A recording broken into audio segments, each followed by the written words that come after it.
Hoy fue el primer día de la consulta sobre la construcción del nuevo Aeropuerto Internacional de México y tras emitir su voto, el presidente electo Andrés Manuel López Obrador aseguró que buscará reunirse con empresarios que han invertido en el proyecto actual en Texcoco para asegurarles que no se van a ver afectados en caso de que la ciudadanía vote por no continuar con la obra. Veamos.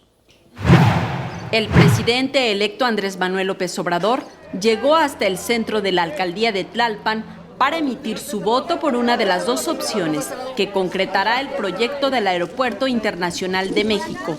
López Obrador declaró que buscará a los empresarios que tienen contratos en Texcoco para explicarles que sus inversiones no tienen riesgo.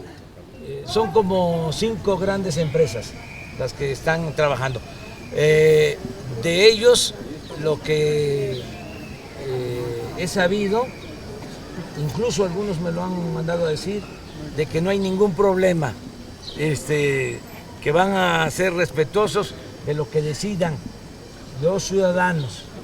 En la Ciudad de México, esperan que las 2.400 boletas de cada mesa sean utilizadas por los ciudadanos. A votar, esperamos una gran participación ciudadana, necesitamos democracia en este país, es una consulta inédita en nuestro país y las grandes decisiones así se van a tomar, así ya lo dijo nuestro presidente electo Andrés Manuel López Obrador.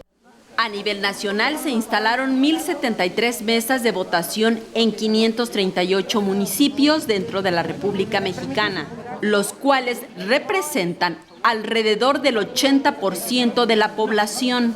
Si usted desea participar en la consulta, lo único que debe tener es su credencial de elector vigente y la ubicación más cercana de una casilla.